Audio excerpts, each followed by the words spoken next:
60 Minutes avec Bruno Lee, Amir. Wow. Ding, ding, ding. 50 seconds or 60 minutes? Where were you last Thursday night, Mr. Latif? Kind of all that information. Amir, merci d'avoir accepté. Je sais que tu es occupé, je sais que tu es productif. C'est pas évident de faire un podcast le soir comme ça avec un gars que tu as parlé 2 fois, mais ça a toujours été agréable, nos conversations. N'est-ce pas?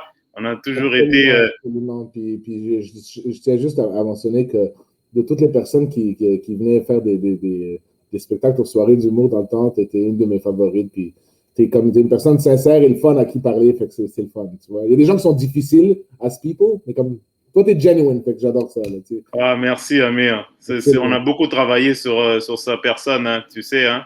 C'est avec les années. La sagesse est venue après, mais au début, c'était pas tout à fait ça. Mais je te remercie de pointer ça, mon vieux.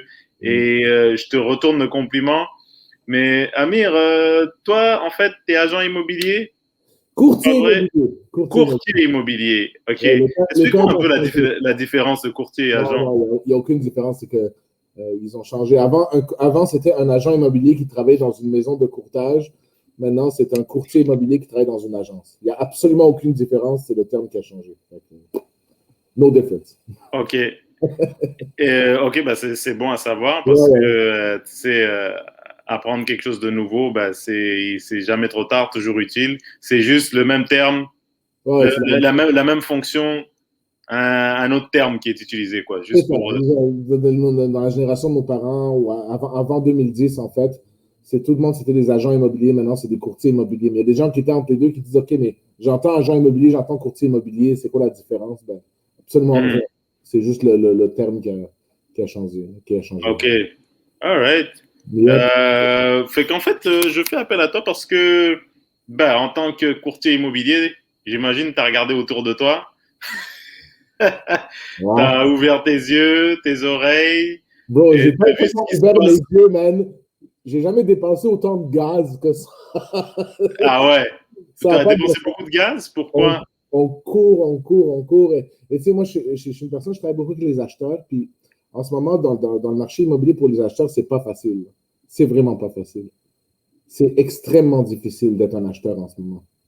Parce qu'un acheteur, en ce moment, il doit acheter une propriété, puis il doit se battre contre des personnes pour rendre sa promesse d'achat ou son offre, dans le fond, alléchante pour que le propriétaire choisisse lui.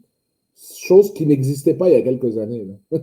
Avant, une personne mettait sa maison à vendre, ça prenait quelques mois à vendre. Bon, tu avais une promesse d'achat, une offre, une contre-offre, et on s'entendait sur le prix et tout ça. Et voilà. Maintenant, la personne met sa maison à vendre, OK? Et à cause de la forte demande versus l'offre qui est là, donc il y a moins de personnes qui veulent vendre et plus de personnes qui veulent acheter. Donc, ça crée comme toujours des offres multiples.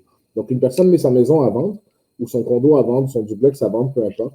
Et là, ça crée un achalandage de visites et de personnes qui sont prêtes à acheter. Fait que it's not uncommon, c'est normal en ce moment d'arriver puis de voir qu'une promesse d'achat, il y a une propriété à 15 promesses d'achat. Et c'est comme un gamble, savoir si toi, tu vas être pris ou non. Et d'où vient ce nouveau fléau? En fait, moi, l'explication est un peu différente que mon explication, moi, est un peu différente, mais moi, je pense qu'il y a plusieurs facteurs. Numéro 1, la pandémie en ce moment, il y a beaucoup de personnes qui ont peur. Il y a une instabilité économique. Il y a beaucoup de gens qui ont peur de vendre. Okay? Donc, les gens gardent leur propriété. Mais les acheteurs sont toujours là. Il y a toujours des gens qui veulent acheter. Mais alors, le fait qu'il n'y a pas beaucoup de monde qui veulent vendre et beaucoup plus de personnes qui veulent acheter, ça crée quoi? Ça crée une augmentation des prix. Et tu vas me dire maintenant, comment ça se fait que les acheteurs maintenant sont prêts à payer ces prix-là? Alors, il y a beaucoup de personnes qui travaillent de la maison, qui ont les mêmes salaires, qui ont les mêmes choses. Il y a d'autres personnes qui ont accès à de l'argent qui n'existe pas, en fait, qui n'existait pas et qui n'existe toujours pas. Par exemple, si, mettons, un premier acheteur qui va acheter sa propriété, il habite en appartement avec sa blonde, il va acheter un condo à 300 ou 350 000 $ et ça prend une mise de fonds pour ça. Ce même condo-là se vendait peut-être à 275 000 ou 250 000 il y a 2 ans. Fait que là, il a besoin d'une mise de fonds. Et vu que la mise de fonds qu'il a besoin est importante pour qu'il puisse être qualifiable à la banque, les parents, ce qu'ils font, c'est qu'ils prennent une hypothèque sur leur maison à eux, qui est souvent déjà payée au complet, mais qui vaut beaucoup plus que ce qu'elle valait à cause de la demande du marché. Fait que cet argent-là n'existait pas. Fait qu'ils prennent une marge de crédit hypothécaire ou un collatéral sur leur maison, prêtent cette mise de fonds-là sous forme de don à leur enfant pour qu'ils puissent avoir la mise de fonds pour acheter la maison. C'est fou, hein? Et il y a beaucoup de gens qui font ça? Plein.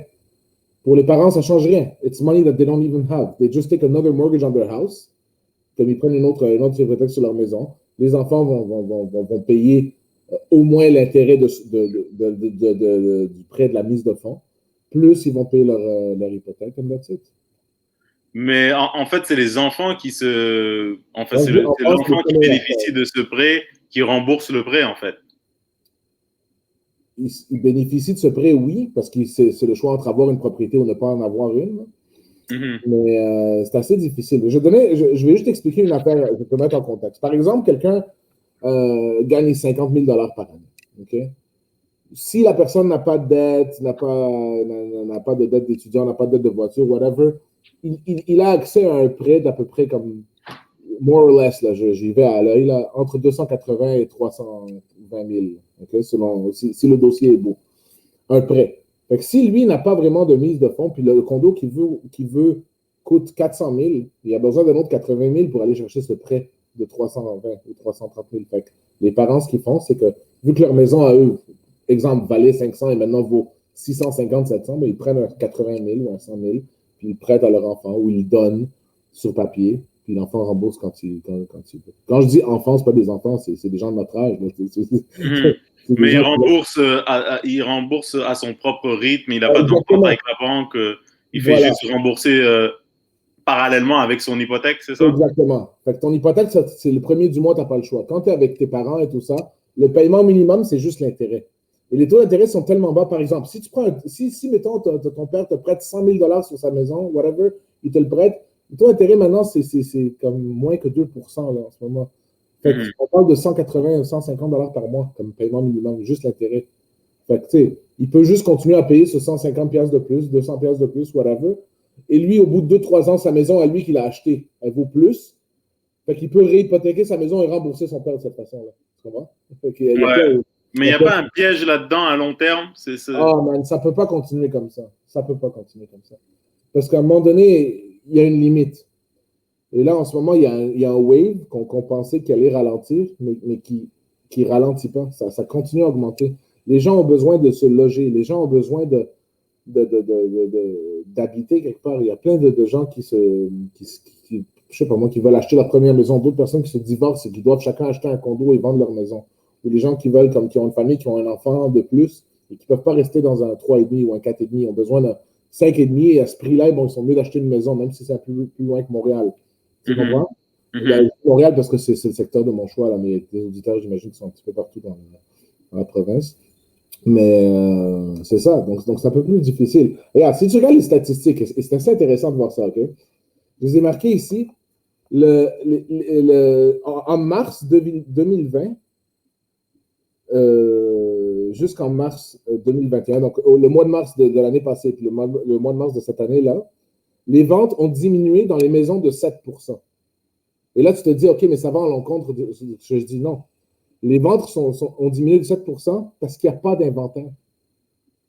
Tu comprends? Il n'y a pas d'inventaire. Ça veut dire qu'il n'y a pas de maison de disponible, c'est ça? Non, il n'y a pas. Et regarde, les inscriptions, OK, une inscription, ça veut dire une maison qui est à vendre. On appelle ça un listing dans le jargon, là, ou une inscription. Quand tu vas sur Centris, si tu vois une maison, là, on appelle ça une inscription ou un listing. Et le nombre de listings a diminué de 43%. Mais les prix ont augmenté de 32%. Fait que quand les journaux, là, parce que moi, les journaux, pour moi, c'est extraordinaire. Beaucoup de journaux, ils écrivent des affaires sur l'immobilier. Certains journaux, certains journalistes sont bons, mais beaucoup, c'est absolument rien. Ils prennent des statistiques et les régurgitent quand ils veulent. Là. Ils disent, le marché de l'immobilier est en trouble parce qu'on a 7% de moins de ventes. Oui, mais pourquoi il y a 7% de moins de ventes? Parce qu'il n'y a pas d'inventaire. Regarde, les prix ont augmenté de 32%. Tu comprends? Dans les maisons. C'est l'offre à la demande, en fait. La demande est plus grande que l'offre. C'est ça, en fait. C'est l'économie secondaire 3, secondaire 4 dans mon temps à moi, là. Tu sais, j'ai 40 ans maintenant. Mais dis-moi, par rapport à cette réalité que tu viens de décrire, qu'est-ce qu'un nouvel acheteur, mettons, je me mets à la place d'une petite famille, tu vois, deux enfants, un couple avec deux enfants. Est-ce que c'est un premier acteur? C'est des premiers acheteurs. Ok, On n'a parce que pas fini les scénarios. Attends, on vient juste de commencer le podcast. C'est le premier acheteur. non, parce que non, mais Eux, ils se disent, bon, chez nous, c'est un peu petit. Je suis prêt à déménager dans une petite maison unifamiliale. Ouais. Et là, je suis en train de magasiner. Magasiner, c'est un grand mot. C'est pas comme si tu achetais des souliers chez Foot Locker. C'est quand même une maison. Là, tu arrives, tu vois que les maisons sont un peu hors de prix. Parce que tu as un salaire moyen, tu ne travailles pas pour le Canadien, tu n'es pas le Seigneur des Anneaux, tu as un salaire de 62 000. Et là, tout d'un coup, tu vois qu'une maison qui, normalement, tu sais, parce que ça fait longtemps que tu penses à déménager, ça fait 1 an que tu surfes Internet, tu remarques que, un an, mettons pré-pandémie, tu surfes Internet, tu remarques que les maisons qui sont dans ton budget, qui sont dans ta ligne de mire, en fait, sont entre, je sais pas moi, 300 000 et 325 000, on va dire ça. Peut-être que. Et là, maintenant, cette même maison, elle vaut 400 000. Bon. C'est une différence, tu vois. C'est une grosse différence. Et moi je vais relativiser ça. C'est parce que les gens voient les prix, mais ils ne comprennent pas ça veut dire quoi, ces prix-là. Oui, c'est 400 vrais 1000 dollars, mais il y a beaucoup de personnes qui sont juste mal informées. Fait que quand je rencontre des clients pour la première fois, je m'assois avec eux, puis je leur explique que lorsqu'on achète une propriété, il y a 4 étapes. Okay? 4 étapes, tu vas être un bon acheteur, là, puis avoir les chances de ton côté pour avoir une maison un prix juste, avoir les meilleures conditions. Fais les choses de cette façon-là, puis garantie, tu ne te tromperas pas. Puis si ça foire, c'est parce que tu n'as pas fait une de ces 4 choses-là. C'est aussi simple que ça. Moi, j'aime ça point form les choses. J'aime banaliser comme ça, tout le monde comprenne. Okay? La chose numéro 1, il faut comprendre que tu dois, avant de commencer à magasiner dans une maison, il faut que tu fasses ce qu'on appelle une préapprobation hypothécaire. C'est quoi une préapprobation hypothécaire? C'est un papier qu'une institution financière, donc une banque, okay, ou un courtier hypothécaire, okay, te donne, qui te dit qu'est-ce que toi, selon ton profil à toi, tu peux te permettre. Alors, les taux d'intérêt montent, ils baissent, mais aujourd'hui, okay, on est le quoi, le 4, le 5 avril, le 7, ouais, peu importe, mi-avril, aujourd'hui, telle personne, vous gagnez tant par mois, vous avez X de dette, vous avez ça, selon nos calculs, vous pouvez vous permettre un prêt hypothécaire de 350 ou 400 000 qui va équivaloir à un paiement mensuel de temps, de temps TANT. Okay? Mm-hmm. Au moins, la personne va savoir, comme l'acheteur qui ne comprend rien, puis moi, je l'accompagne durant ce processus. Tout bon courtier se doit d'accompagner ses acheteurs là-dedans. Au moins, il va savoir dans quoi, qu'est-ce qu'il peut se permettre. Parce que dans sa tête, peut-être que 400 000, tu sais, 400 000 $, c'est à peu près 1 800 $ par mois là, pendant 25 ans. Tu sais, comme je te le relativise comme ça. Puis ce que tu fais maintenant, c'est 1 500. Mettons, tu comprends? Fait que c'est pas si pire que ça, étant une maison, étant X, Y, Z. Fait que dans le fond, tu dois savoir qu'est-ce que tu peux te permettre.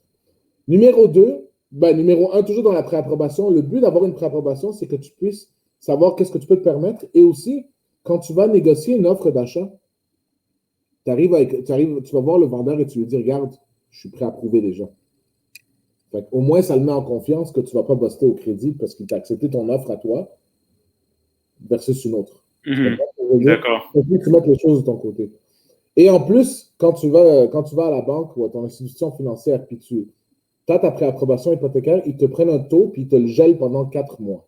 Si le taux monte, ils vont honorer ce taux-là. S'il baisse, tu prends le plus bas des deux. Ça coûte absolument zéro faire une préapprobation hypothécaire. Tu te dois de le faire. Ça va te donner c'est quoi ton budget et tu vas pouvoir magasiner en paix. Donc ça, c'est l'acheteur numéro 2. Un acheteur qui pense qu'il comprend, il ne comprend pas, peu importe, ça c'est numéro 1, c'est ça. Okay? Il doit faire ça. Deuxième chose, c'est qu'il rencontre ton courtier immobilier, puis qu'est-ce que tu as besoin? Moi, je cherche une maison. Je veux qu'il y ait tant de chambres à coucher, tant de choses, tant de salles de bain, je veux un sous-sol, je veux pas de sous-sol, je veux un garage double, j'en veux pas. Donne à ton courtier tes critères qui sont non négociables. Okay? Et après ça, donne le secteur. Et une fois qu'on a établi ça, là, je vais pouvoir te mettre dans mon système pour que je t'envoie des listings ou des inscriptions, comme j'avais dit tantôt, qui vont correspondre à tes besoins. Là, tu vas voir toi-même les photos, si elles sont belles ou elles ne sont pas belles, ou si tu veux la visiter. Tu dis, tu sais quoi, Amir, la propriété sur la rue XYZ, ben, je l'aime, je veux la visiter. Okay? Ce qui mène à la troisième étape, les visites. Fait que lorsqu'on fait les visites, on visite la propriété. Si on l'aime, ça mène à la quatrième étape, la promesse d'achat. Promesse d'achat ou communément appelée une offre d'achat. Donc, une offre d'achat, c'est quoi? C'est qu'on dit que telle personne, on est prêt à vous demander tant, on vous offre, mettons, 400 000 $ pour cette propriété-là. Voici notre préapprobation hypothécaire. Nous voulons faire une inspection en bâtiment parce que c'est ton droit de le faire.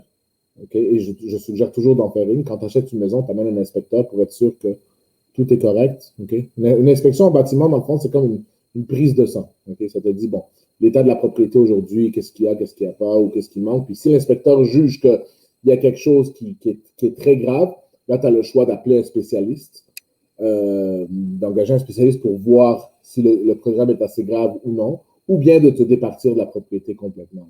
Ou bien de négocier. Donc, il y a toujours des options. Okay? Et là, après ça, tu l'achètes la maison, tu passes chez le notaire, qui est la dernière étape. Je sais que je vais un petit peu vite. Mais oui, d'accord. Mais ça me semble assez, j'allais dire, assez to the point, hein, pour ne pas utiliser un anglicisme. Ça me semble assez évident. Mais tu me dis qu'il y a des gens qui semblent confus par rapport à ces étapes. Il y a des gens qui ne savent pas. Mais justement, c'est simple. Je te dis, moi, j'ai le don pour informer les choses. Et la façon que je le dis, c'est que les gens disent, OK, mais c'est simple, je le savais. Non, tu ne le savais pas. Parce que la majorité des gens, ben maintenant, il y a beaucoup plus de personnes. Ils font pas de préapprobation. Fait que ce qu'ils arrivent, ils font une offre sur une maison qu'ils pensent pouvoir se permettre, mais ils n'ont aucune idée qu'est-ce que ça va leur coûter par mois. Ils ne savent pas. Ils disent, ah ouais, 450 000, OK, on a gagné l'offre, ouais. OK, mais montre ton offre à la banque, est-ce qu'ils vont accepter ton dossier ou non? Non. Oh man, ça me semble être un pari risqué, là. Tu visites un truc. En tout cas, moi, j'irai voir mais en tout cas, c'est pas tout le monde qui fait des choses comme nous, on le fait. Il y a des gens qui ont d'autres priorités, une autre façon de voir la vie. J'ai vécu toutes ces choses-là et j'ai travaillé avec tout genre d'acheteurs au début. Maintenant, je ne travaille pas avec les acheteurs qui n'ont pas de préapprobation pour plusieurs raisons. Je dis, tu perds ton temps et tu perds mon temps. OK? Non, mais je dis gentiment. On dirait les gangsters dans les films, là. You wasted my time. Wasted time, you wasted my time. And time, et le temps, c'est la ressource qui n'est pas renouvelable. OK? Ouais. Fait que it's non-renewable resource. Fait que moi, je te dis, les personnes, donc, dès qu'on fait ça, à ce moment-là, il faut courir. Dans le marché actuel, en 2021 maintenant, dès qu'il y a une promesse d'achat, et la façon que je dirais que presque tous les courtiers fonctionnent maintenant, toutes les propriétés que j'ai vues depuis, j'en ai visité plus qu'une centaine là, depuis les 3 derniers mois, toutes les propriétés, ben, partent toujours en offre multiple. Fait que ce qu'ils font, c'est qu'ils te disent, OK, de visite de telle heure à telle heure, tel jour, sur rendez-vous avec protocole de COVID, parce que distanciation, vous avez maximum de 10 minutes, tu sais, pour visiter la propriété. On est rendu là, on est rendu à... T'as 10 minutes pour décider du plus gros investissement de ta vie. Mon premier appart, c'était plus que 10 minutes, ma visite, si je ne me trompe pas. Mais là, et puis, paraît-il qu'il y a des gens qui achètent sans inspection. T'imagines, tu mets un parachute sur le dos, tu vérifies pas s'il va s'ouvrir. Enfin, je sais que l'exemple est un peu drastique, mais ça peut être la même chose. You know? Acheter une mauvaise maison peut être une lourde et pénible descente en enfer, tu sais. Regarde, moi, en ce moment, moi, ma profession m'oblige et je suggère toujours une inspection en bâtiment. Tout le temps. Là où je vois souvent pas d'inspection en bâtiment, c'est surtout dans les condos de construction récente. Parce que quand tu fais ton inspection dans un condo de construction récente, tu fais ton offre conditionnelle à l'examen des documents de la copropriété. C'est-à-dire tu vas examiner d'abord si le building est correct, parce que les copropriétés, ils font généralement des inspections annuelles du toit, par exemple, ou de la fondation et ces choses-là. Mm-hmm. Ton inspection, ce n'est pas tous les buildings qui vont te permettre de faire une inspection du building au complet. Là. Puis ça coûterait une fortune. Les inspecteurs rentrent, ils vont dans un condo et tout ce qui est à l'intérieur des murs appartient à l'acheteur. Donc, l'inspecteur, il va, qu'est-ce qu'il va inspecter? Il va inspecter l'eau, puis l'électricité. Puis... La peinture est dégueulasse, monsieur. Non, souvent, non, je ne juge pas les inspections ou non, mais je te dis que souvent, on voit ça, que les gens disent, tu sais quoi, pas d'inspection, juste donne-moi les documents. Puis s'il y a un problème, c'est pas grave, j'appellerai un électricien, un pompier, whatever. Tu comprends? C'est souvent ça, les gens prennent un gamble de cette façon-là. Dans les maisons, il y a beaucoup de gens qui te disent, regarde, je vais visiter la maison, puis moi, de toute façon, je vais tout rénover. C'est un gamble aussi. Et tu compétitionnes avec d'autres personnes qui font ce même gamble-là. Fait que là, mettons que moi, je suis un vendeur, OK? Un vendeur, c'est-à-dire que j'ai ma maison, puis je la vends. J'ai 15 offres d'achat. OK? Je demande 400 000, puis comme j'ai 15 offres d'achat, il n'y en a pas une en bas de 430 000, parce que ça part toujours en surenchère. Il y en a une à 450, pas d'inspection, préapprouvé, et l'autre à 454, préapprouvé avec inspection. Moi, en tant que vendeur, qu'est-ce que je vais prendre? Tu vas prendre celle qui est la plus alléchante. Mm-hmm. Tu vas peut-être prendre celle avec l'inspection, sans pas d'inspection. Tu comprends? Et là, vient notre responsabilité à nous de conseiller nos clients de toujours faire une inspection, ce qui est logique, mais tu es en train de compétitionner contre des gens qui ne font pas d'inspection. Fait que moi, je dois te conseiller d'en faire une, puis c'est important d'en faire une. Mais ta compétition, il n'en fait pas. Qu'est-ce qu'on fait? T'as-tu des histoires d'enfer qui est arrivé avec quelqu'un qui achète une maison et réalise qu'il y a un problème qui est omniprésent quelques mois après? Oui. Oui, il y en a plein de ça, mais il faut définir le problème. Si c'est un problème qui aurait pu être révélé par une inspection, à ce moment-là, il n'y a aucun recours. Tu comprends? Mais si c'est un problème qui n'aurait pas pu être révélé par une inspection, par exemple, un vice caché. Un vice caché, tu vois, c'est un vice qui est la définition d'un vice caché. Il y a beaucoup de gens qui ne la connaissent pas. C'est pas un gars qui a caché un vice, qui a dit non, mais il y a des gens qui... Il y a un perroquet dans ton placard ou c'est sous l'une des planches. Il y a un petit... c'est pas des vices que j'ai cachés en dessous du tapis non plus. Ouais. Un vice caché, c'est un vice que le vendeur ignorait et que l'acheteur ignorait et qui s'est révélé lorsque l'acheteur a acheté la maison. 5 ans plus tard, 10 ans plus tard, 1 an plus tard, peu importe, il n'y a pas de limite. Okay? Et lorsqu'il a découvert, et lorsque ce vice-là, tu découvres que ce vice-là, il te crée préjudice, il faut que tu détermines que si tu avais su que ce vice était présent, jamais tu n'aurais acheté la maison, point, ou bien jamais tu l'aurais acheté à ce prix-là. Comme par exemple, quelque chose qu'on voit souvent, c'est il y a dans le temps, dans les années 50, où il y a des gens qui avaient le chauffage à l'huile, et le réservoir d'huile, ils le mettaient dans le jardin puis ils l'enterraient. Okay? Ça arrive. Il y a plein de maisons comme ça. Avec le temps, si l'huile est sortie, le sol devient contaminé. Ouais, tu peux pas planter tes roses. Hein? Ouais, tu vas avoir des roses avec comme 9 pétales. Non, mais c'est ça. Fait que là, tu réalises ça, tu te dis, tu vois que tes légumes ne poussent pas, ou tu vois qu'il y a une odeur peut-être, ou quelque chose comme ça, et là tu vas faire une analyse. Fait que tu prends un échantillon, puis là, tu réalises que le sol est contaminé. Alors là, le sol est contaminé, tu ne le savais pas. Peut-être que le vendeur ne le savait pas, peut-être que lui, il a acheté la maison de l'autre. Alors là, ça devient un vice caché. Là, tu as un recours contre le vendeur de la maison, puis lui a un recours contre l'ancien propriétaire. It's the last man standing that's going to pay, basically. Ouais. Ça a l'air compliqué, ça. Ouais, mais ça peut arriver. Okay? Mais, tu sais, une inspection normale, l'inspection, quand tu prends un inspecteur en bâtiment, c'est une inspection visuelle. Ce sont des choses qu'il faut qu'il les voie. Là. Et des fois, il y a des signes que lui va voir que toi, tu ne verras pas parce que tu n'as pas l'expertise. Comme par exemple, il y a des choses que un inspecteur... Moi, je les vois là parce que j'ai eu l'expérience, mais tu sais, la moisissure. Tu vois des petites taches brunes sur le mur en bas, puis là, tu te dis, c'est sale. Non, ça, c'est peut-être de la moisissure. Peut-être qu'il y a des champignons derrière. Tu sais, la moisissure, c'est des petits champignons. Mais ça se règle très facilement. Là. La moisissure, si c'est petit, tu peux juste le frotter. Là. Tu vois? Et depuis, le mur, tu dois changer ton mur. Fait que, rajoute quelques milliers de dollars pour refaire comme le mur et l'isolation de ton sous-sol. La moisissure est causée par l'eau. Fait qu'il y a peut-être une craque dans la fondation. Fait qu'il faut que tu vérifies. S'il y a une craque, ça coûte 2000 dollars, 2000, 2500, 1500, dépendamment des craques, à réparer. Tu vois? Fait qu'il y a toutes ces choses-là. Fait qu'il y a plein de gens maintenant qui achètent sans inspection et qu'ils ils sont pris avec des problèmes. Et c'est la compétition directe.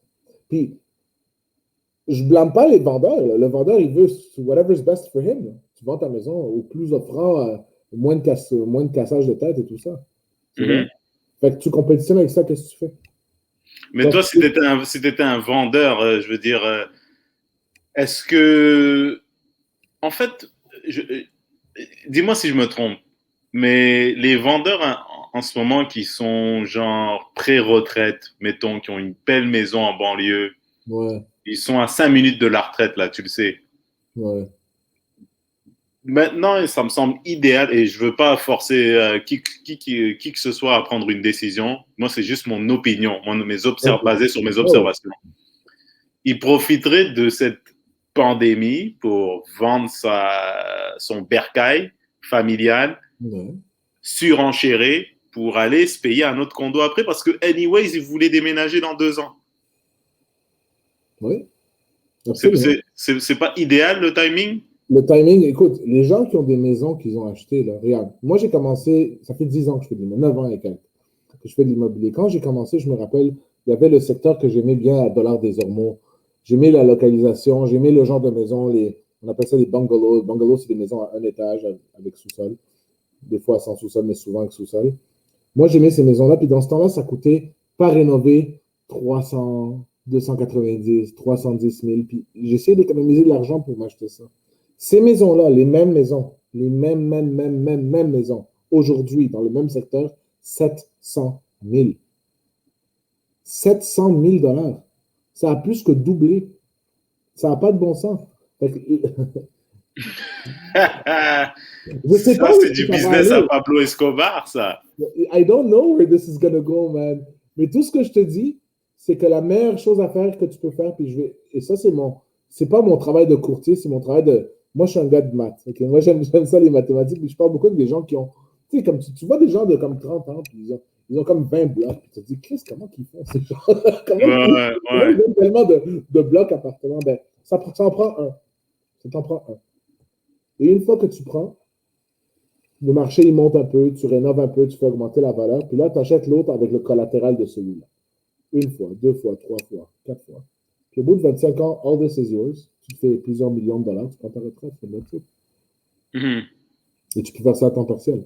Ça t'en prend un. Ça peut être quelque chose d'aussi banal qu'un condo. Si tu as acheté un condo, là, OK, admettons, tu l'as acheté 300 000 dollars. OK? Puis maintenant, tu l'as acheté à 3 ans, bon, tu as refait ta cuisine, tu as mis un beau comptoir, whatever. Maintenant, il vaut 400 000 dollars. Ben, Mhm. la différence de ce que tu as payé, puis ce 100 000 dollars, la banque est prête à te prêter 80% de ça. Fait que tu peux prendre ce 80 000 dollars et le mettre comme mise de fonds sur une autre propriété. Mettons un duplex, dans le nord, à 400 000, à Laval. Bon, Et maintenant, c'est plus 800 000. Hein? non, mais c'est ça que je te dis. Fait que tu commences. Quelqu'un qui a un condo, mais c'est ça le conseil que je donne. C'est qu'il y a des gens qui ont des condos qui ont acheté. Écoute, j'ai plein de clients là, quand j'ai commencé à qui j'ai vendu, qui avaient acheté des condos à Montréal à 250 000, ça vaut 400 000. Mais prends cet argent-là, elle est gratuite, là. Elle est gratuite. Prends-la, achète un bloc et que le loyer de ce duplex-là paye ton hypothèque. Et même si ça ne fait pas au complet ton hypothèque, complète de ton argent, déclare-le comme perte et à la fin de ton année fiscale, tu vas être imposé, mettons que tu fais 60 000 par année et que tu as perdu 5 000 ben, tu vas être imposé sur 55 000 tu comprends? Il y a plein Mhm. de choses que tu peux faire comme ça. Là. Puis, anyways, au bout d'un an, ça a monté de 20% de valeur. Tu en achètes un autre après, puis un autre après, puis un autre après. Dans le marché dans lequel on est maintenant. Dans Mhm. l'autre, ça va s'arrêter. Ça va arrêter de monter. Mais il y a une chose il y a une constance, c'est que les gens doivent toujours habiter quelque part. Tu dois avoir un loyer, tu dois déménager. Le besoin de se loger est important. Fait que même si tout arrive, tu auras toujours des locataires. Il y a une Mhm. pénurie de logements. Il manque de logements en ce moment. Les gens sont prêts à sortir de Montréal. Pour plusieurs Mhm. raisons, c'est trop cher à Montréal. Ils sont prêts à aller à. Même Laval, c'est cher. Ils sont prêts à aller dans le nord quelque part. Puis même là, c'est bien pour eux parce que ça leur coûte moins cher et ils travaillent de la maison. Parce que c'est la nouvelle tendance maintenant. Tout le monde travaille de la maison. Mhm. Ouais. Mais, Fait que mais positionne-toi là-dessus. j'entends ton point, mais il y a un truc que le problème, c'est qu'il faut. il faut dealer, il faut dealer avec les locataires quand tu es Ok. propriétaire. C'est Oui, ça mais le il n'y a truc. pas Et puis, d'argent facile dans la vie, là. non, je sais, mais Moi, moi, je vais le faire. il peut y avoir des propriétaires qui sont pas réglo, mais il y a aussi des locataires Ah ouais, qui, cause les gens sont des gens là et les gens sont imparfaits, tu vois. tout Il à fait. faut Alors, dealer avec ça. tu dois Et te protéger. je pense pas que ce soit c'est alléchant, mais je pense pas que ce soit fait pour tout le monde. Si tu es quelqu'un qui aime vraiment beaucoup la tranquillité, est-ce que tu conseillerais ça, genre des gens qui aiment Oh vraiment, non, genre, non, tout est fait pour les personnes qui aiment être en de gros, être entrepreneur et tout ça. Mais si tu es une personne qui est très zen et que tu ne veux pas penser à rien, c'est pas pour toi, là. Mais là, je te parle de ceux qui avaient les blocs, comment ils font. ouais, d'accord, ok, ok, ok. Mais en ce moment, à cause de la pénurie de logements, les locataires se battent pour avoir le logement. Fait que le propriétaire, en fait, il va choisir le meilleur locataire, là. Mhm. Alors, tu vois, il y a des compagnies. Il y a une compagnie que j'aime beaucoup qui s'appelle Oligny Thibodeau. C'est une compagnie qui font des enquêtes de crédit pour les locataires. Ça coûte une cinquantaine, une trentaine de dollars, quelque chose comme ça. Fait qu'ils remplissent ça. Tu payes cette compagnie-là. Ils font la recherche complète, là. Crédit, appellent les références, vérifient si les références sont legit ou non. Et là, ils te font un profil sur comme oui, c'est un bon locataire potentiel ou non. Fait que, Mhm. premièrement, celui qui vient te dit non, non, je ne remplis pas ça, c'est ton droit, tu dis non, je ne veux pas de telle Mhm. personne. Mais il y a des gens qui sont honnêtes. Tu vois, moi, j'ai dealé avec des locataires parce que j'avais des maisons à louer aussi. Il y a un gars qui dit, il dit regarde, je ne vais pas te mentir, je ne fais pas d'enquête de crédit, j'ai fait faillite il y a 2 ans. Ils sont honnêtes avec toi. J'ai besoin d'une chance de me remettre sur pied. Ok, je suis Mhm. prêt à te donner 3 mois d'avance, as an act of good faith. Qu'est-ce que tu fais? Et là, moi, je me retourne puis je dis au propriétaire, je dis, regarde, lui a fait ça, j'ai pas de boule de cristal, et il est prêt à te payer le reste par chèque post-daté. Est-ce que tu veux prendre la chance? C'est de gré à gré, on appelle ça. Tu Non, t'arranges avec lui, tu c'est toi t'arranges. qui décides. On est en Amérique, hein.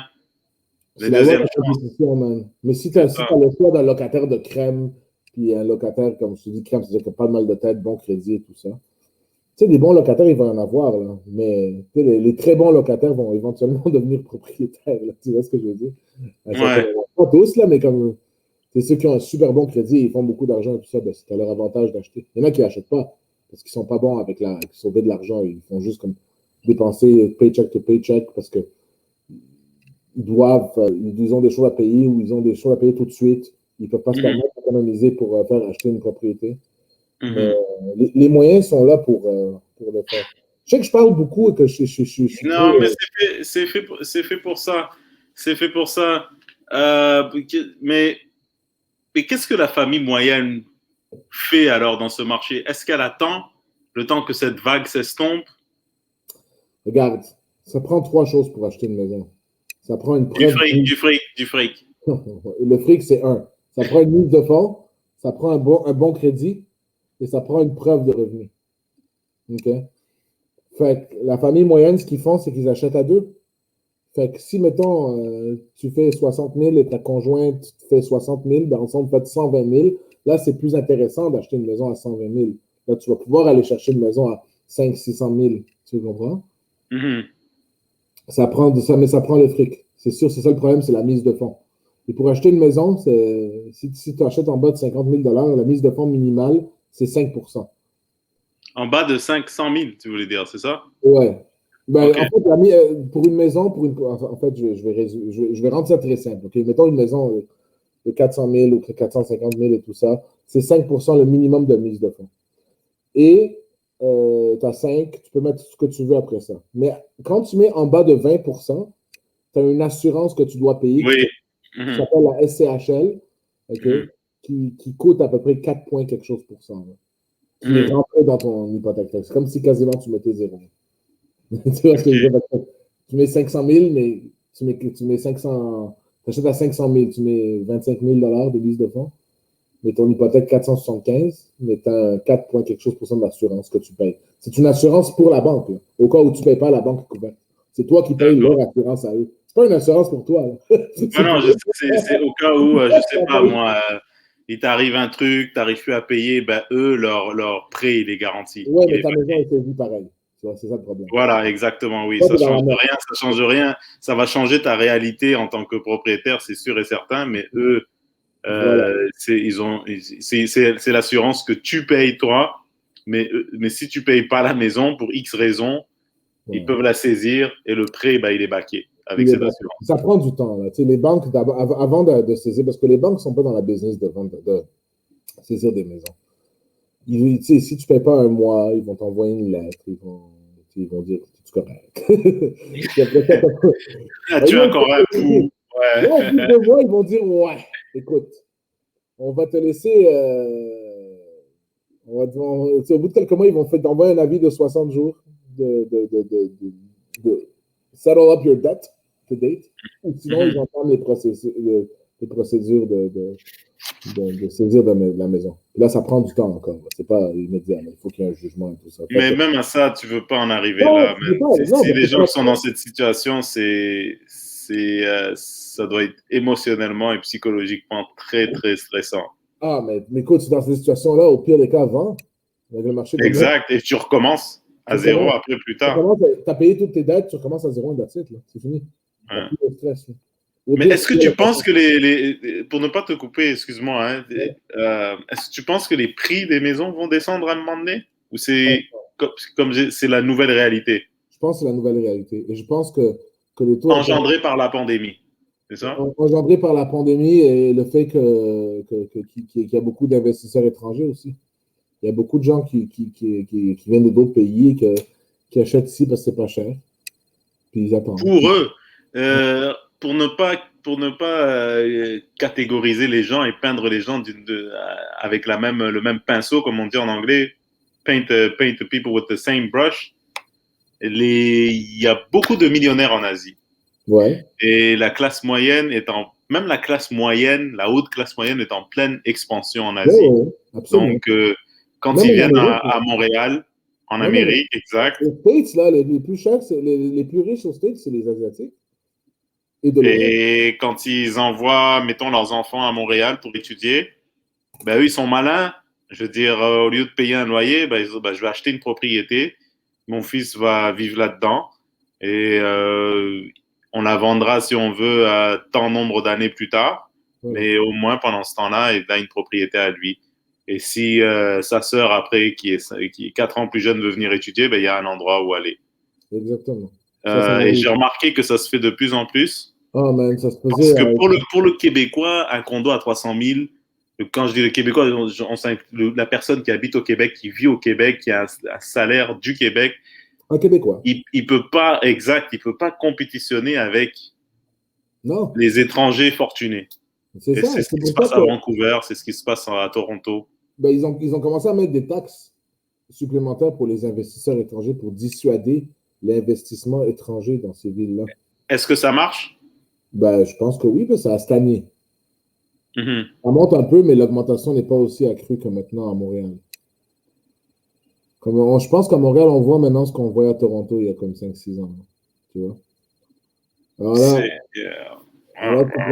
le problème dans tout ça, et là, je vais te parler en tant qu'observateur et pas en tant que courtier immobilier, c'est que c'est juste une chose logique que j'ai observée, c'est qu'on s'entend qu'il y a beaucoup de personnes qui ont souffert de la pandémie dans leur travail, qui ont eu besoin de l'aide gouvernementale, les 2000 $ par mois. Il y a Mm-hmm. énormément de personnes qui ont eu ça. Donc, cet argent-là, elle est créée de nulle part. Là. Elle vient pas c'est pas de l'argent qui était en circulation. C'est l'argent qui a été rajouté en circulation. Le Mm-hmm. problème, c'est que vu qu'on a beaucoup d'argent en circulation, il y a un ajustement qui fait, il y a une augmentation de l'inflation. Donc, les produits coûtent plus cher. Mm-hmm. Maintenant, tu vas remarquer que ton épicerie peut-être tu vas pas remarquer maintenant, mais ton épicerie coûte plus cher. Les maisons coûtent plus cher. Tout coûte plus cher. Et alors ce problème-là qui arrive, c'est que everything is more, mais c'est pas de la, comme c'est peut-être pas la même valeur que ton dollar avait il y a 2 ans. C'est ça que je te dis. Mm-hmm. Oui, il achète tant. Il achète tant de choses, mais il n'achète pas la même chose qu'il achetait il y a quelques années. Mm-hmm. Beaucoup plus cher. Les voitures coûtent plus cher. Les voitures, c'est effroyable. Les voitures usagées, non, il n'y a pas de baisse de prix. Nope, c'est cher. Everything is expensive, man. Tout est C'est pour ça qu'il faut établir ses priorités et pas acheter quelque chose qui va te rendre. Tu sais, le terme en anglais, house poor. Tu sais, t'as une maison, mais t'as jamais d'argent pour faire ci, jamais d'argent pour faire non, ça. non, non. Tu es toujours en train de dire non à tes enfants. Non, non, bon Dieu, là. Parfois, je me demande si parfois les besoins sont pas, si les désirs sont pas déguisés dans des besoins, tu sais. Tu vois ce que je veux dire? Parce que, regarde, moi, j'ai comme théorie, et ça, je te dis ça en tant qu'humain aussi, c'est que pourquoi est-ce que les gens disent, OK, mais moi, je travaille dans ça, moi, j'aime ça, ce que je fais, moi, j'aime ce que je fais. Everything's good. Tout le monde aime leur travail. Il y en a qui n'aiment pas leur travail, mais tu travailles pourquoi? Quel est le but de ton travail? Je parle pas des gens qui sont vraiment passionnés de ce qu'ils font. Hein. Les personnes qui sont passionnées de faire de la comptabilité, là, je m'excuse, ou de faire l'immobilier. J'aime l'immobilier, là, ou de faire le droit. C'est le fun, oui, mais c'est pas c'est pas ta passion. Ta passion, c'est de faire ce que tu le fais maintenant pour que éventuellement tu aies assez de ressources pour plus avoir à faire ça, ou tu le fais en tant que consultation ou whatever, et que tu profites du temps qui te reste. C'est pour ça que les gens travaillent en général. C'est pour profiter éventuellement du temps qui reste. Fait qu'il y en a qui vont le faire, qui disent, tu sais quoi, je vais mieux profiter plus maintenant, mais travailler plus longtemps que travailler plus maintenant, puis être plus en congé later on. Mhm. Tu vois ce que je veux dire? Fait que c'est deux choses différentes. Moi, la façon que je vois ça maintenant, c'est que je pense que la classe moyenne, maintenant, puis je le vois avec l'immobilier, la classe moyenne devient de plus en plus pauvre. Les salaires ne suivent pas l'augmentation des prix. Le gars qui a la maison qui coûtait 400 000 il y a 2 ans, elle coûte 550 000, 600 000 maintenant. Son salaire, il ne suit pas. Là. Il ne fait pas une fois et demi son salaire. Tu comprends? Fait Ouais, mais everything c'est vrai ce que tu dis parce que tu sais, ces maisons en banlieue qui aujourd'hui se vendent à 450 000, ben, en 1980, ils ont été achetés à 50 000 dollars ou à 60 000 dollars. moins que ça, moins que ça. Moins que ça, maintenant. Écoute, Je trouve ça choquant. Je trouve pas choquant. Ces gens, mais comment. J'arrive même pas à trouver les mots, ces gens. non, mais attends, il y a un Oui, les facteur. salaires étaient moins élevés, mais est-ce que les salaires ont suivi avec le prix des maisons actuelles? La plupart du temps, non, pas vraiment. Tu sais. Oui, mais en 1981, le taux d'intérêt de la banque était 21,25%. Fait que, je vais donner un exemple, OK? Si tu achetais une maison à 80 000 on va dire 100 000 OK, en 1981, ton intérêt seulement, intérêt 21 000 par année. Et tu as payé ton capital aussi. Fait que ton paiement minimum, c'est 2 500 par mois. C'est Mhm. énorme, là. C'est pour ça que tu dis, ah, 80 000 c'est pas si pire que ça. Oui, mais l'intérêt était fucking ridicule. C'était bien trop haut. Excuse-moi, j'ai sacré. Là. Non, mais c'est un podcast, on n'est pas sur CNN, mec, t'inquiète. Non, non, mais c'est malade. Là. C'était 2500 Écoute, je me rappelle, mon père, il avait acheté un duplex avec mon grand-père, parce qu'il ne pouvait pas se permettre ça, à 180 000 Puis ils ont payé du 17 et du 18 d'intérêt. C'est beaucoup d'argent. Et là, maintenant, le même paiement équivaut au prix de peut-être 2012, 2013, 2015. Puis ça, c'était comme je te parle d'il y a 30 ans. Là. Fait que, je vais donner un exemple plus précis. Tu achètes une maison à 100 000 en 81 ou à 500 000 aujourd'hui, ça coûte à peu près la même chose par mois. La seule différence, c'est que avant, tu payais beaucoup plus d'intérêt et moins de capital. Maintenant, tu payes beaucoup plus de capital et moins d'intérêt. Et ça, c'était généralisé. Tout le monde avait des taux d'intérêt entre 21 et Non, non, 17%. c'était le taux. 21,5 en 81. Après ça, c'était comme 19, 18, 17, 12, 10, whatever. Mais oui, moi, je te parle de 81 parce que je sais que pour un fait, c'était 21,25. C'était cher, là. Mhm. Fait que, mettons que tu achètes une maison à 200 000 15% par année d'intérêt, là, dans les années 80, 90, peut-être, ou fin 80, 15%, c'est 30 000 d'intérêt. Fait que ce que les gens faisaient, c'est qu'ils faisaient quoi? Ils payaient un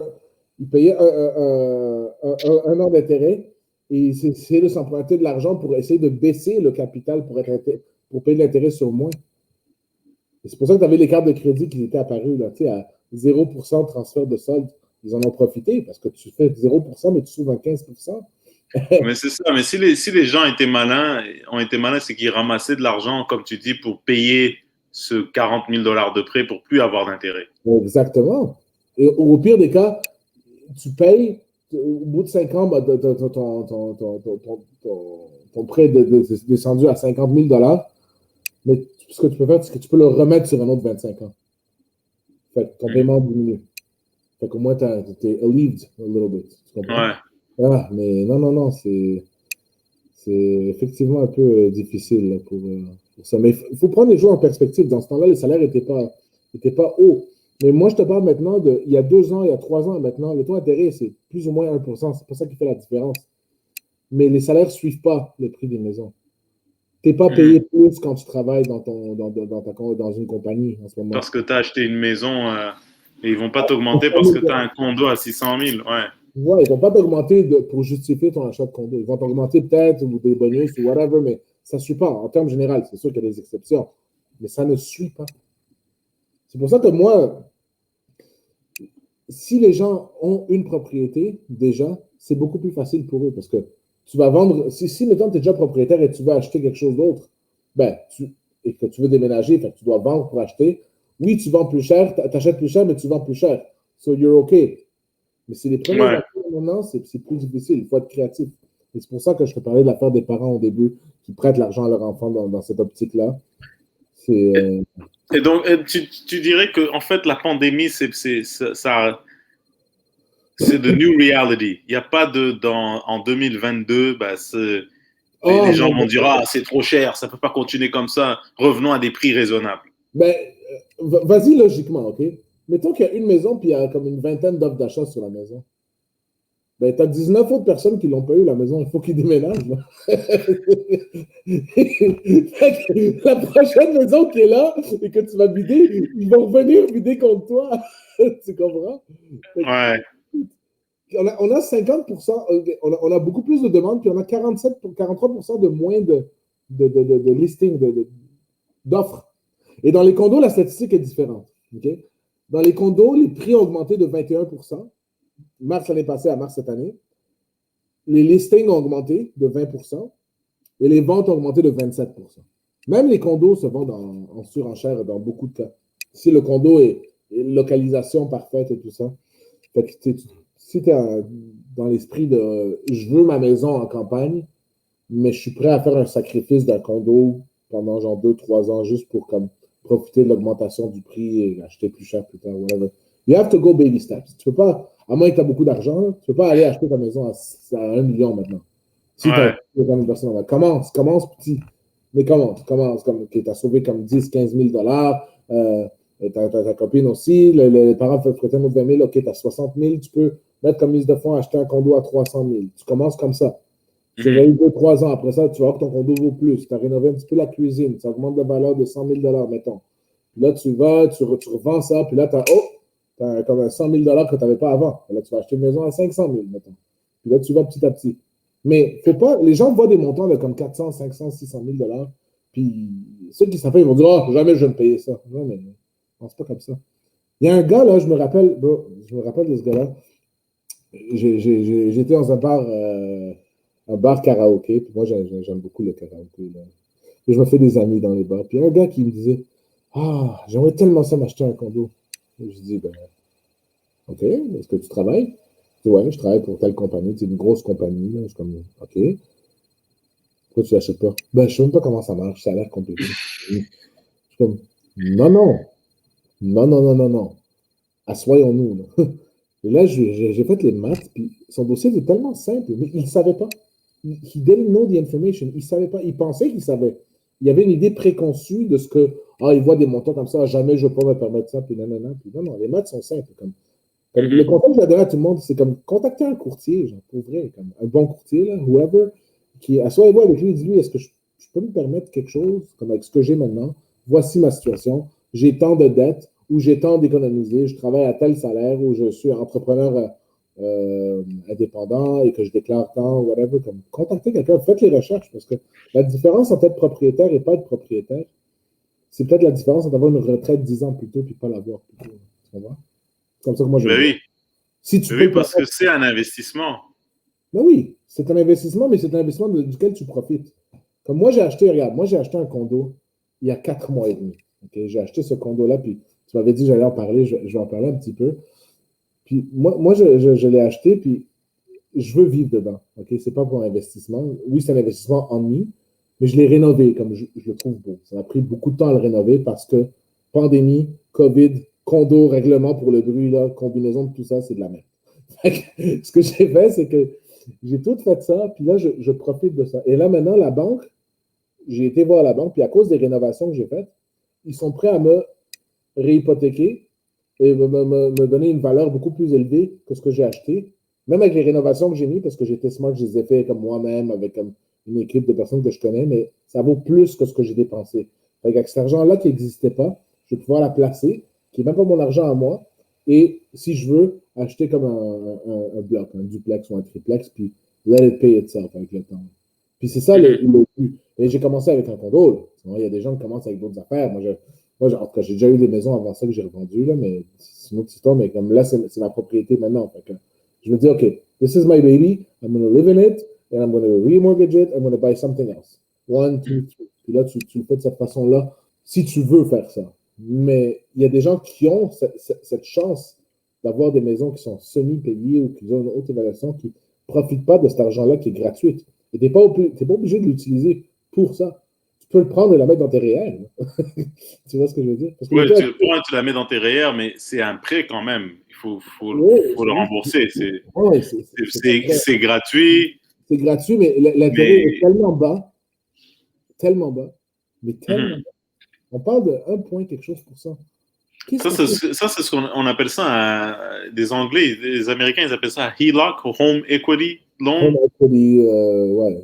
OK. Desjardins, en fait, ce que j'aime de Desjardins, c'est que Desjardins, parce que Desjardins, c'est une caisse populaire, c'est pas régi par la même loi que les banques. Mais ils ont un programme, peut-être que les banques l'offrent, je pense que le national aussi l'offre, ça s'appelle un collatéral, which is good. Ça veut dire qu'ils te disent, OK, ta maison, maintenant, il te reste 200 000 à nous donner, mais elle vaut 400 000. On va pouvoir prendre une hypothèque sur ta maison sans retirer l'argent, mais on a un lock dessus et on te donne un 100% mortgage sur ton autre maison. C'est comme, tu n'as pas besoin de sortir la mise de fonds, physiquement payer de l'intérêt là-dessus. Ils vont juste comme laisser faire la mise de fonds, mais juste un hold là-dessus et tu vas avoir un 100% d'hypothèque sur ta nouvelle propriété. OK, fait que tu n'auras même pas besoin de sortir de quoi que ce soit, ton chéquier. C'est juste eux, ils vont te dire, tu peux prendre 30, mettons, je te donne un exemple. Si j'ai bien compris, ta maison que tu as achetée en 2012 valait 300 000. Là, maintenant, en 2021, elle vaut 450 000. Je peux me tromper, mais c'est 500 000. Ouais. Donc, tu n'as même pas besoin de vendre. Tu es dans ta maison, la même maison qu'en 2012. La banque te dit, ta maison a pris 200 000 $ de valeur en 10 ans. On peut prendre une partie de ce 200 000 $ et te la forwarder sur la nouvelle propriété que tu veux t'acheter et tu payeras de l'intérêt sur les 40 ou 50 000 $ qu'on t'a passé pour faire ta mise de fonds sur la propriété numéro 2. Voilà. Donc, par défaut, tu te retrouves propriétaire de deux établissements sans avoir déménagé, sans avoir réorganisé ton argent, sorti ton chéquier et tout ça. Ah, oui. Et ton taux d'intérêt, et tu vas rembourser le taux d'intérêt, en fait. Pas le taux d'intérêt, excuse-moi, c'est la bière là qui commence à venir me chercher. Mais il y aura de l'intérêt sur le 30 ou le 40 000. Exact. Ou ce que tu peux faire, c'est que tu peux vendre ta première propriété de la pandémie. Tu la vends et tu staches l'argent. Parce que, mettons, là, c'est comme le Boxing Day. Les gens courent partout, essayer d'aller chercher les souliers qu'ils ont besoin ou qu'ils veulent. Mais il y a beaucoup moins de souliers que de demandes, tu vois. Mais si tu attends un peu, tu te reposes, tu te dis, OK, je vais y aller quand personne sera en train de courir partout à droite à gauche et j'aurai plus le temps de faire des choix là où je veux magasiner, quelle couleur de souliers. Ça vaut pas la peine parfois de juste s'asseoir un peu et de dire let me collect myself, laisse-moi réfléchir avant de bouger au lieu de... Regarde, c'est 2 écoles de pensée. Moi, je sais que l'immobilier, depuis l'histoire, c'est un marché qui monte de là à là. OK, ça continue toujours de monter. Mais ça ne monte pas en ligne droite. Ça fait toujours comme ça. Mm-hmm. Tu vois? Fait que, on the long run, you're never losing. Fait que c'est à toi de voir. Moi, vu que c'est chaud maintenant, moi, je ne vendrai pas. Là. Je veux profiter de l'argent qui n'existe pas pour l'apprendre et acheter une autre. Je suis propriétaire de 2. OK, je donne un exemple. Okay. Si je mets un condo maintenant, que tu as payé 300 000 en 2012 et qui vaut 400 000, même pas 500, 400 000, voilà, hein, il vaut 400 000 maintenant. Tu prends, tu achètes un autre condo, okay, à 300 ou 400 000 que tu loues. Okay? Ton condo a 300 à 400 000 dans 2 ans, tu veux le vendre. Il a monté de valeur de comme 50, 60 000 En 2 ans, tu te fais 50, 60 000 25 000 de plus juste pour avoir fait ce petit puzzle qui t'a pris comme 3 heures de travail de ta vie. Mm-hmm. That's the way I see it. Tu n'es pas obligé de le garder 25 ans. Tu veux, tu le vends. Tu as fait ton argent, 50 000 Let's go. Tu prends, tu mets ça dans le college fund de tes enfants. You're OK. Mm-hmm. That's how I see it. Tu comprends? Ouais, je comprends. C'est pas tout le monde qui, c'est pas tout le monde c'est pas tout le monde qui est informé. Puis le problème, c'est qu'il n'y a pas une fucking école ici au Québec qui donne des cours sur comment les choses marchent dans la vie. Moi, j'ai appris tout ça, tout le monde a appris. Non, mais ils t'apprennent rien, man. Moi, quand mon prof d'économie, je me rappelle, moi, j'étais au collège Notre-Dame, puis c'est juste devant l'oratoire, là, puis le prof d'économie, j'avais dit, monsieur, merci. Comment ça marche, ces cartes de crédit? Il me dit, j'aimerais tellement ça vous l'enseigner dans le curriculum, mais c'est pas dans le curriculum. OK, mais si on t'apprend comment une carte de crédit fonctionne, si on donne cette information de base-là au secondaire, pendant que le cerveau est encore spongieux, tu vois, sur comment est-ce que les bases, tu sais, comme là, j'ai donné un petit peu plus que les bases, là, mais comme, tu sais, les bases de l'immobilier, les bases des propriétaires, les bases de comment le financement fonctionne, comment ça marche, en gros, tu sais, comme les grandes lignes du REER et du CELI. Il y a plein de gens qui ne savent même pas c'est quoi des REER et des CELI. Ils ont une idée qu'ils pensent que c'est, mais whatever. Mais au moins, tu auras des gens qui vont prévoir leur retraite, prévoir comme peut-être être millionnaire à 40 ans en faisant des fucking petits investissements de 200$ par mois en moyenne, là, comme whatever, quelque chose qu'ils ne pouvaient pas faire avant. Là, tu sais. Mm-hmm. Écoute, on ne nous apprend pas ça. On nous apprend des cours de philosophie à la place. Alors, je suis avec toi, mec. Je suis avec toi. Pour moi, c'est hors de moi. Puis en plus, j'ai encore beaucoup à apprendre. J'ai tellement à apprendre. Puis j'aimerais juste ça que les gens de 14, 15, 16 ans aient une base, juste une base, ne serait-ce que comme c'est quoi une carte de crédit? Comment les intérêts sont calculés? Parce que, tu sais, eux, 3 ans plus tard, ils vont en avoir une carte de crédit, mais ils n'ont aucune idée de ce qu'ils payent. Mm-hmm. C'est pas, Oui, surtout, accumuler des dettes à 19 ans, 20 ans, c'est tellement facile. À n'importe quel âge d'ailleurs, mais quand tu as 19 ans, 20 ans, tu es tellement plus. Il y a beaucoup de gens là qui pensent que parce qu'ils déchirent la carte de crédit, la dette, elle n'existe plus. Ouais, non, moi, là. Moi, je faisais partie de ces gens-là quand j'avais 17 ans. Mais tu déchires, tu dis, OK, ben, j'ai plus besoin de la payer, j'ai déchiré. Mais non, c'est pas. Moi, c'était comme aller au centre-ville, sortir avec les gros pichets de bière au Pio Pub. Là, tu te rappelles? Les pichets de bière de comme 4 litres. Ah, c'est pas grave, c'est sur la carte, j'ai invité tout le monde. Puis là, je reçois mon statement à la fin du mois. Comme, wow. Ouais. Faut que je paye ce pichet de bière là qui m'a coûté comme. Non, mais tout s'apprend. Et puis, il faut, honnêtement, je suis tout à fait d'accord avec toi. Il devrait avoir une séance sur l'éducation financière. Tout à fait. Un cours. Un cours. Un cours de peut-être 2-3 mois, comme une demi-heure par semaine. Ne serait-ce que ça. Tu vas éduquer les gens. Après, la personne, avec ce savoir-là, ben, il adopte ce savoir en fonction de qui il ou elle est vraiment. Exactement. Parce qu'il y a des gens, c'est pas fait pour eux. Moi, tu me dis être propriétaire de duplex. Moi, je suis le genre de personne qui vérifie si la porte est fermée 4 fois avant d'aller me coucher. Non, mais je suis comme ça, tu sais. Je suis vraiment genre neurotic. Je souffre de névrose, j'ai l'impression parfois. Je vais vérifier 4-5 fois si la porte est fermée. Donc, dealer avec quelqu'un d'autre qui habite dans ma propriété, je vais me dire, est-ce qu'il est en train de foutre le feu? Est-ce qu'il est en train de cacher de la drogue dans des trucs comme sous l'une des planches, tu sais? Est-ce qu'il tue des chevreuils? Tu comprends ce que je veux dire? Je suis comme ça. Fait que mais parfois, comme ça, il y a beaucoup de gens comme toi, mais il y a beaucoup de gens qui ne sont pas comme toi, mais qui n'ont pas cette information-là. Qui ne savent pas qu'ils pourraient avoir une meilleure option. Exact. Fait que, at least the knowledge is there. T'sais, on a des informations comme. On s'entend qu'au secondaire, on a appris des choses complètement inutiles, puis des choses qui étaient comme utiles. Mais rajoute ça et enlève une autre crap qu'on n'utilise pas dans notre vie. Je ne veux pas juger, je ne veux pas dire de matière là, que j'ai haïssé ça, là, mais je trouve ça comme un peu plus intéressant que comme. C'est quand la dernière fois que tu as ramassé un compas, tu sais? Tu n'as jamais touché un compas puis que tu es sorti de. Moi, Les moi, cours moi, de maths moi, en c'est pour secondaire piquer mon 4. ami. Moi, le compas, je l'utilisais pour piquer le gars à côté de moi. Il m'énervait comme ça. Mais non, mais juste un savoir financier que les gens peuvent. Regarde, la bourse, par exemple, Ouais, c'est real. C'est real. Tu sais, il y a des gens qui aiment pas l'immobilier, mais c'est des adeptes de la bourse. Ils c'est placent de correct. l'argent. 3 ans après, telle action vaut le double. Tu vois, Et ça ça arrive dépend pas c'est tout le quoi temps. une Tu peux aussi action. perdre de l'argent, tu vois. Ouais. Mais c'est là Ouais. que quand tu commences avec un petit montant, tu réalises que, man, il y a des gens, ils font juste ça de leur vie. Ils ont placé de leur. Bon, ils ont perdu, ils ont gagné. C'est pas aussi facile que ça. Tu sais, il y a une courbe d'apprentissage. Mais quand tu vois qu'il y a de l'intérêt qui s'accumule sur ton investissement, tu te dis, mais c'est quoi quand tu as 1 million, quand tu as 2 millions, 3 millions, 4. Tu n'as plus besoin de travailler si tu n'es Ouais. pas con. Ben, c'est ça. Ah, et j'ai toujours dit que si j'avais 5 millions, faire mon sixième million, c'est facile. Mais va de 0 à 100 000, là, c'est fucking tough. 0 à 100 000, là, c'est 1000 fois plus difficile. Parce que là, tu C'est n'as pas vrai. le leverage. Puis là, tu vas faire ton argent dans la vie, là, tu le fais avec du leverage. You can leverage off four things.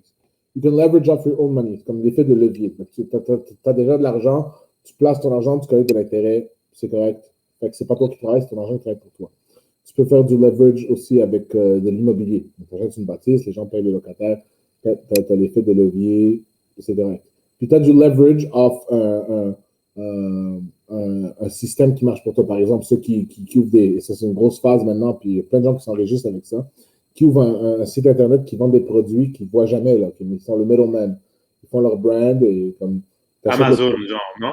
Ils comme font ça Amazon. sur Amazon. Mettons que toi, tu aimes ça, tu veux commencer à vendre je sais pas moi, des souliers de marque Brunoli. OK? Ah, OK, ça va donc, arriver, ça. tu vas checker les fournisseurs de souliers. Tu dis, regarde, moi, j'ai mon brand ici. Je veux que tu mettes mon logo sur le brand. OK? Puis quand je vends, tu mets le logo puis tu ships au client directement. Puis moi, je prends un profit. OK? Fait Mhm. que l'average of ton site, il est fonctionnel 24 heures par jour. Il y a autant de personnes. Tu n'as pas besoin d'engager des vendeurs et tout ça. Tu leverage off your site. You're sleeping, you can make money like that. Mais je donne un exemple farfelu à soulier. Ben, pas farfelu, ça peut être bon, je sais pas. Ou tu peux leverage off other people, ce que les entrepreneurs ils font, ce que les propriétaires de compagnie. Donc, si, mettons, tu travailles, j'ai une compagnie, moi, puis je t'engage, je te dis, je te paye 60 000 par année, ça veut dire que toi, tu me coûtes 60 000, mais tu me génères au moins 200 000. Puis j'ai 10 comme toi. Tu comprends? Mhm. C'est ça l'idée. Fait que c'est d'avoir du leverage. Fait que le leverage, c'est la chose la plus importante à faire de la façon que tu veux, si tu veux t'enrichir. Parce que du moment que tu échanges ton temps contre des dollars, tu vas vivre, tu vas peut-être faire des économies, et une fois que tu fais des économies, là, tu vas leverage sur ton argent. Mais quand tu arrêtes de travailler, tu n'as plus d'argent. Et c'est ça le problème qu'on a en ce moment. C'est qu'il faut que les gens essayent de trouver un leverage quelconque, que ce soit la bourse, que ce soit les placements. Même si tu connais rien dans les placements, va voir un conseiller financier, dis-lui, regarde, j'ai 200$ par mois à mettre, gère ça, OK, ça va donner du 7-8% compound dessus sur ton intérêt. Si tu veux acheter de l'immobilier, ben, je pourrais être là pour t'aider. Si tu veux, comme il y a d'autres affaires aussi que tu peux faire, mais ça prend vraiment le leverage pour pouvoir t'enrichir. Parce que toi, moi, tout le monde, on veut la même chose. On veut être bien, on veut avoir du temps, puis on veut relaxer. Right? On C'est veut vraiment faire des blagues sur scène. on veut rire, man. Moi, j'ai envie de rire. Tu sais, quand le travail devient une nécessité, non, quand Ouais, le travail n'est plus une nécessité et devient un plaisir, c'est là où tu es riche. Peu importe l'argent que tu as. C'est ouais. strictement. Parce que le stress, c'est pas le stress de ce que je vais manger demain. Ça va être le stress de ce que ma blague a marché ou non. Tu vois ce que je veux dire? Ça, c'est la vraie richesse. Ça, c'est la richesse. C'est un autre stress. Mais il n'est pas aussi, OK, est-ce que mon fils va manger demain? Est-ce que mon fils, j'ai assez pour aller à l'école? Est-ce que j'ai assez pour payer mon loyer? Est-ce que tu sais? Là, tu as de la richesse de cette façon-là. Puis c'est comme ça que moi, je vois les choses.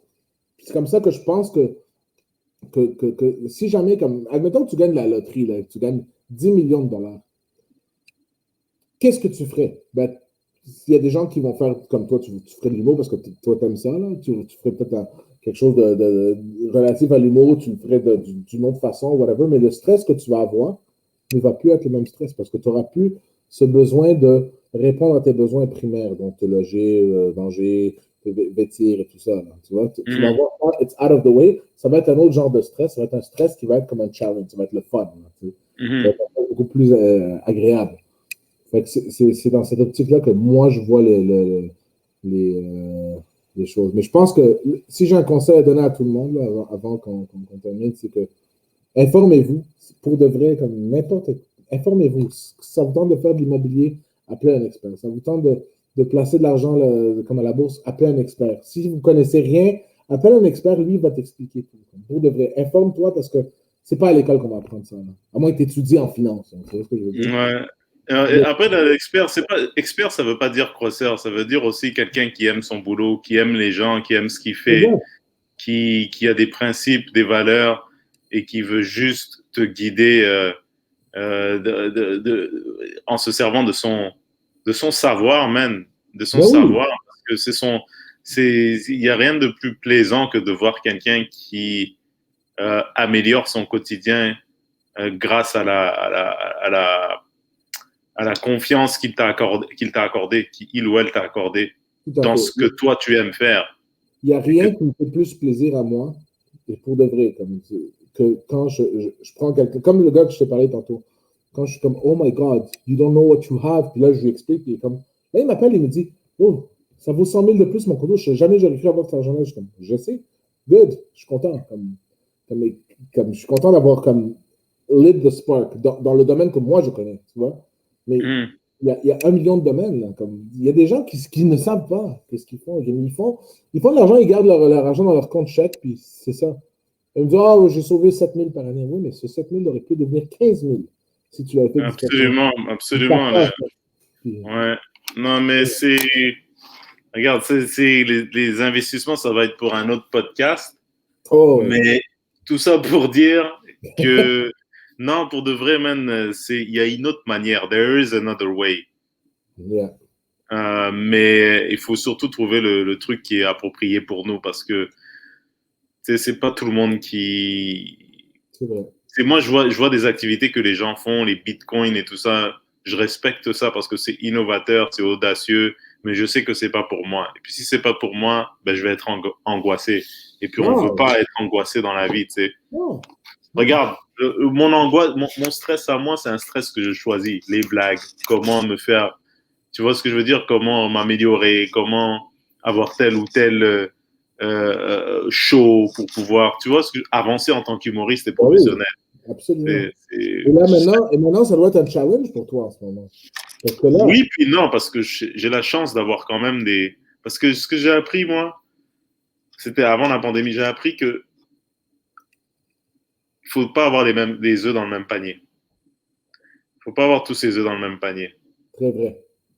Surtout pas en 2021. Tu sais, si tu fais de l'humour sur scène, est-ce que tu es capable d'écrire? Est-ce que tu veux écrire? Peut-être que c'est dans ton intérêt parce que ça se rapproche plus de ce que tu fais sur scène. Vaut mieux écrire pour quelqu'un d'autre, tu sais, ou un site web ou une compagnie qui cherche du contenu humoristique ou tout Ouais, simplement de l'écriture de qualité qui est captivante.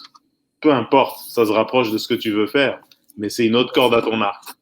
et C'est pas, voilà. t'es pas obligé d'attendre après une autre opportunité parce que tu as juste choisi une avenue. Puis si, tu vois, par exemple, le stand-up, là, en ce moment, il est au Ouais. ralenti. Ben, si tu faisais juste de la scène, c'est un peu difficile, tu vois. Moi, il y a un proverbe en anglais qui vient de résumer ce que tu dis que j'aime beaucoup. C'est, you know, if a door, if you can't, if, you know, when you open the door to an opportunity, if the door is not there, build it. Puis c'est vrai. Mm-hmm. Mm-hmm. Fait que, comme tu as dit, ça prend une autre corde à ton arc. Puis tu prends tes connaissances, qu'est-ce que toi, tu aimes faire dans ta vie. Puis tu te dis, OK, j'aime faire du stand-up. Mais maintenant, le stand-up est au ralenti. Qu'est-ce que je peux faire d'autre avec les connaissances que j'ai? Écriture humoristique, contenu, site web, whatever it is. Mais tu fais bien. Il y a des gens qui souffrent le martyre maintenant, qui n'ont pas. Ils étaient tellement comme tunnel vision pour une chose et ils n'ont pas pu euh, rajouter d'autres cordes à leur arc. Et ils sont pris à avoir délaissé malheureusement une passion qui était belle pour elle et tout ça. temporairement pour d'autres affaires. Puis c'est correct aussi, il faut qu'ils mangent. Non, Mais chaque crise apporte ses leçons. Hein. Et je pense que la leçon là-dedans, c'est établir ses priorités, faire les choses pour les bonnes raisons. Mais là, je me permets de dire ça, mais je ne suis pas parfait du tout. Non. Mais je pense que cette pandémie nous a donné une pause pour justement reculer pour mieux avancer dans bien des égards. Tout à fait. Moi, je pense que sérieusement, j'espère qu'à un certain moment, on va pouvoir tous prendre une bière à la télé. Moi, j'ai juste envie. Eh oui, mon vieux. Bro, j'ai juste envie de faire mes shows d'humour. J'ai envie de sortir et rire. Tu sais, moi, quand je suis bien, là, j'ai regardé c'était quoi les shows d'humour. J'allais voir un show d'humour, puis j'étais relax, puis j'étais bien. Puis, you know what? Comme, I'm all yours. Distract me, make me laugh. That's all I want. I just want to laugh and have fun. Mais tu sais quoi? Je te parie qu'avant la fin de l'été, on va pouvoir vivre ce plaisir-là, mon ami. Avec grand plaisir, et ça me ferait plaisir de vivre avec toi. Hey, Amir, merci d'avoir été des nôtres. Je ne suis pas un journaliste au 44e épisode. Où est-ce qu'ils peuvent te trouver, que les auditeurs et auditrices peuvent te trouver, Amir? Ben en fait, oui, facebook.com/Montréal Amir. Alors, pour l'immobilier, c'est là où je suis. Là. Anytime, des questions, si c'est des questions que vous avez, ça me ferait plaisir de vous répondre. Même si je ne suis pas votre courtier, là, moi, j'aime juste aider les gens. Ça. Si je peux vous guider vers la bonne affaire, ça me ferait grand, grand plaisir de le faire. Je savais que j'avais bien fait en t'invitant, mon vieux. Quel bonheur. Merci. Hein. On va se coucher moins niaiseux à soir. Ah ouais. Allez, à plus, mon vieux. Ciao, bro. Bye.